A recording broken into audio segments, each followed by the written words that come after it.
যেখান থেকে সংগ্রামী আন্দোলনের শুরু, সেই স্মৃতি বিজড়িত শহীদ মিনার প্রাঙ্গণ থেকেই বিদায় জানানো হলো ভাষা সৈনিক আব্দুল মতিনকে।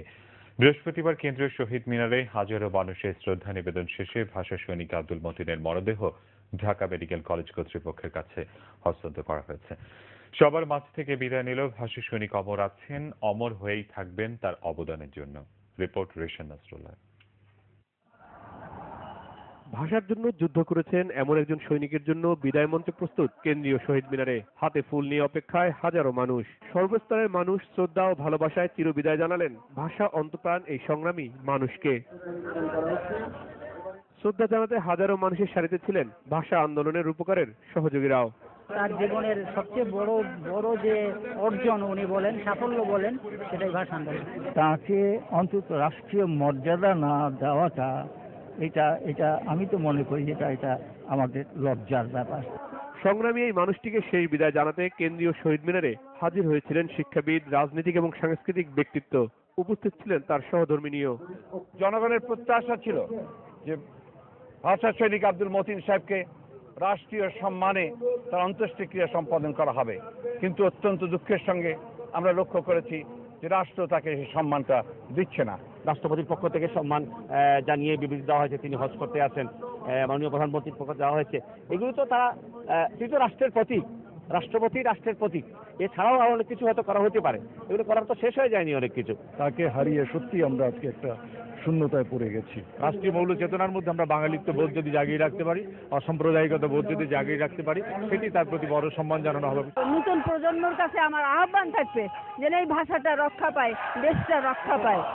পরে নিজের ইচ্ছা অনুযায়ী ভাষা সৈনিক আব্দুল মতিনের মরদেহ বুঝিয়ে দেওয়া হয় ঢাকা মেডিকেল কলেজ কর্তৃপক্ষের কাছে।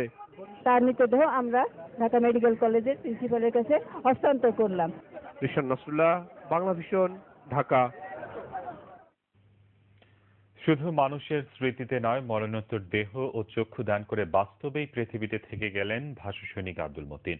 শিক্ষা ও গবেষণার জন্য তার মরদেহ দেওয়া হয়েছে ঢাকা মেডিকেল কলেজ হাসপাতালকে, আর চোখ দান করা হয় সন্ধানী জাতীয় চক্ষু সমিতিকে, যা ইতোমধ্যেই দুজনের চোখে প্রতিস্থাপনও করা হয়েছে। ভাষা সৈনিকের এই অবদান বাংলাদেশে মরণোত্তর অঙ্গদানের আন্দোলনকে বেগবান করবে বলে আশা সংশ্লিষ্টদের। আরিফুল হকের রিপোর্ট। মানুষ মরে গেলে পচে যায়, প্রচলিত এই সত্যকে উতরে গেলেন ভাষা সৈনিক আব্দুল মতিন। মরণোত্তর দেহ ও চক্ষুদান করে পৃথিবীতেই থেকে গেলেন আজীবন সংগ্রামী এই মানুষটি। সর্বস্তরের মানুষের শ্রদ্ধা নিবেদন শেষে আব্দুল মতিনের স্ত্রী গুলবদন নেসা মনিকা ঢাকা মেডিকেল কলেজের উপাধ্যক্ষ শহীদুল আলম চৌধুরীর কাছে তার মরদেহ হস্তান্তর করেন। সে যে উইল করে গেছে, সেই প্রেক্ষিতে তার মৃতদেহ আমরা ঢাকা মেডিকেল কলেজের প্রিন্সিপালের কাছে হস্তান্তর করলাম। কৃতজ্ঞচিত্তে এটা গ্রহণ করলাম এবং ঢাকা মেডিকেল কলেজ তথা সারা দেশের মেডিকেল শিক্ষার্থীদের জন্য জ্ঞান অর্জনের জন্য কাজে আসবে। মৃত্যুর কয়েক ঘন্টার মধ্যে বুধবারই তার চোখের কর্নিয়া সংগ্রহ করে সন্ধানী জাতীয় চক্ষুদান সমিতি।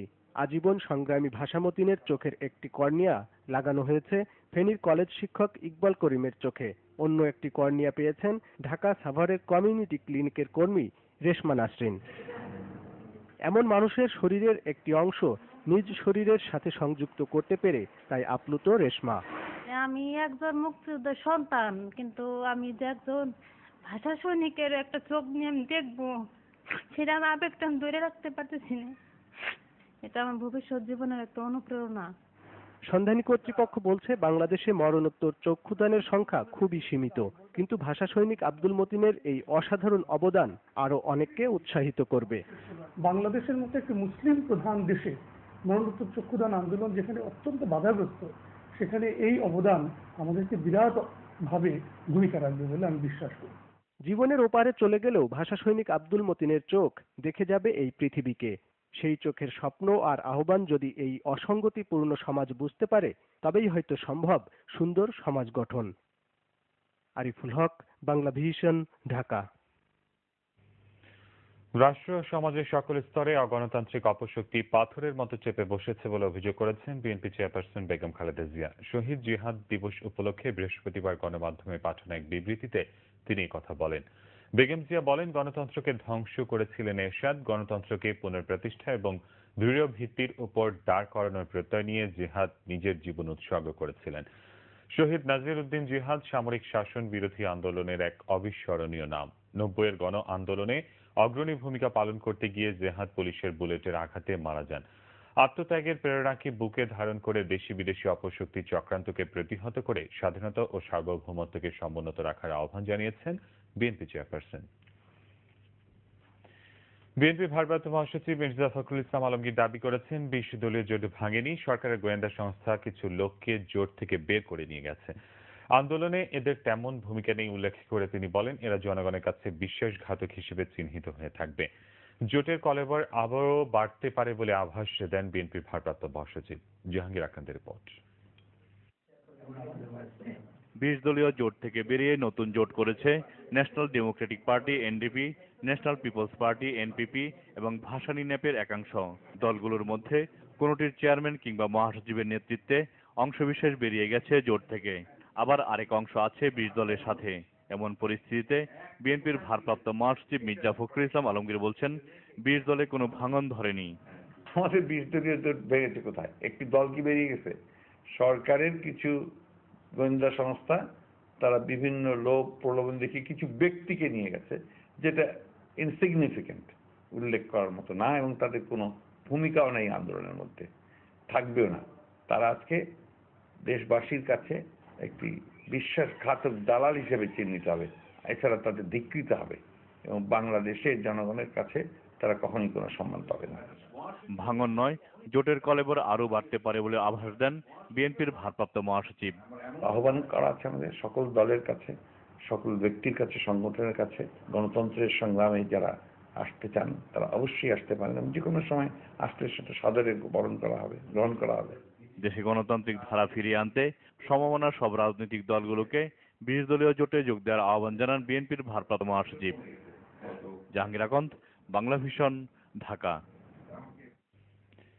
এদিকে জনগণের কাছে দায়বদ্ধতা না থাকায় গ্রহণযোগ্য নির্বাচন দিতে ভয় পাচ্ছে সরকার, মন্তব্য বিএনপির যুগ্ম মহাসচিব রুহুল কবির রিজভীর। বৃহস্পতিবার কুড়িগ্রাম শহরের সরদারপাড়ায় নিজ বাসভবনে সাংবাদিকদের সঙ্গে মতবিনিময়ের সময় তিনি কথা বলেন। এই সময় রিজভী আরো বলেন, বিএনপি নয়, বক্তৃতা বিবৃতি দিয়ে টিকে আছে মহাজোট সরকার। ভোটারবিহীন এ সরকারের মন্ত্রী এমপিদের বিবৃতি ছাড়া দেওয়ার মতো আর কিছুই নেই। জনগণের জানমালের নিরাপত্তা দিতে সরকার ব্যর্থ হয়েছে বলে অভিযোগ করেন বিএনপির এই নেতা। এর আগে বুধবার রাতে রিজভী আহমেদের বাসায় জেলা বিএনপির দুই গ্রুপের মধ্যে হাতাহাতি হয়। এই ঘটনায় শহরে উত্তেজনা ছড়িয়ে পড়ে। এবার 5 জানুয়ারি নির্বাচনকে গ্রহণযোগ্য নয় দাবি করে এনডিএফ এর চেয়ারম্যান শেখ শওকত হোসেন নীলু অবিলম্বে মধ্যবর্তী নির্বাচন দিতে সরকারের প্রতি আহ্বান জানিয়েছেন। বৃহস্পতিবার সিলেট নগরের একটি হোটেলে সাংবাদিকদের সাথে মতবিনিময়ে তিনি আহ্বান জানান। এ সময় নীলু আরো বলেন, খুন, গুম, হামলা, মামলা করে আন্দোলন দমানো যাবে না, এসব বন্ধ করে সব রাজবন্দীদের মুক্তির দাবি জানান তিনি। এর আগে হযরত শাহজালাল রহমতুল্লাহ আলাইহি ওয়াসাল্লামের মাজার জিয়ারতের মধ্য দিয়েই শুরু হলো নতুন এই ফ্রন্টের আনুষ্ঠানিক যাত্রা। ক্ষমতায় টিকে থাকতে সরকারের রাজনৈতিক চালে আখেরে জামায়াত শিবির সহ মৌলবাদী জনগোষ্ঠীগুলো শক্তিশালী হচ্ছে বলে মন্তব্য করেছেন বাংলাদেশ কমিউনিস্ট পার্টির সভাপতি মুজাহিদুল ইসলাম সেলিম। বৃহস্পতিবার রাজধানীতে কমরেড ফরহাদের মৃত্যুবার্ষিকী উপলক্ষে আয়োজিত এক আলোচনা সভায় তিনি মন্তব্য করেন। বিএনপি এই শক্তিকে আশ্রয় দিচ্ছে এবং আওয়ামী লীগ এমন কৌশল নিয়েছে যে কৌশলের মর্ম কথা হলো যে বিএনপিকে বন্ধুহীন করো, জামাতে ইসলামকে বন্ধুহীন করো, এই নীতি আওয়ামী লীগ অনুসরণ করে না, এবং এইটার সুফল এসে পড়ছে জামাতে ইসলামের ব্যাগে, এবং যার ফলে এই সাম্প্রদায়িক শক্তির বিপদ ক্রমান্বয়ে আমাদের দেশে বেড়ে চলেছে। প্রধানমন্ত্রী শেখ হাসিনার সঙ্গে সৌজন্য সাক্ষাৎ করেছেন বাংলাদেশে ফ্রান্সের বিদায়ী রাষ্ট্রদূত মিশেল ট্রিকুইয়ার। বৃহস্পতিবার সকালে প্রধানমন্ত্রীর কার্যালয়ে সাক্ষাৎ অনুষ্ঠিত হয়। 1971 সালে মুক্তিযুদ্ধে বাংলাদেশের জনগণকে ফ্রান্সের সহযোগিতার কথা স্মরণ করেন শেখ হাসিনা। বাংলাদেশ থেকে আরো বেশি পণ্য আমদানি এবং বিনিয়োগ করতে ফ্রান্সের প্রতি আহ্বান জানান প্রধানমন্ত্রী। জবাবে বাংলাদেশের ভূয়সী প্রশংসা করে ভবিষ্যতে ফ্রান্সের সহযোগিতা অব্যাহত থাকবে বলে জানিয়েছেন বিদায়ী রাষ্ট্রদূত। পরে প্রধানমন্ত্রী শেখ হাসিনার সঙ্গে দেখা করেন পাকিস্তানের বিদায়ী হাইকমিশনার আফরাসিয়াব মেহেদি হাশমি কুরেশি। এ সময় দুদেশের স্বার্থ সংশ্লিষ্ট নানা বিষয় নিয়ে আলোচনা করেন তারা। ঈদের ছুটি শেষে ঢাকা ফিরছে রাজধানীবাসী। ঢাকা ফেরা যাত্রীদের পদচারণায় ভোর থেকে কর্মচঞ্চল হয়ে ওঠে লঞ্চঘাট। আর ট্রেনে রাজধানীতে ফেরা যাত্রীর চেয়ে ঢাকা ছেড়ে যাওয়া যাত্রী এখনো বেশি। বুধবার সরকারি ছুটি শেষ হলেও কর্মচাঞ্চল্য ফেরেনি রাজধানী ঢাকায়। সরকারি অফিস খোলা থাকলেও কমতি ছিল উপস্থিতির, আর ব্যাংকগুলোতেও কাজ চলছে নামকা ওয়াস্তে। রকুনুজ্জামানের রিপোর্ট। ভোর থেকেই রাজধানী সদরঘাটে দেশের দক্ষিণাঞ্চলের বিভিন্ন জেলা থেকে ছেড়ে আসা লঞ্চগুলো পৌঁছে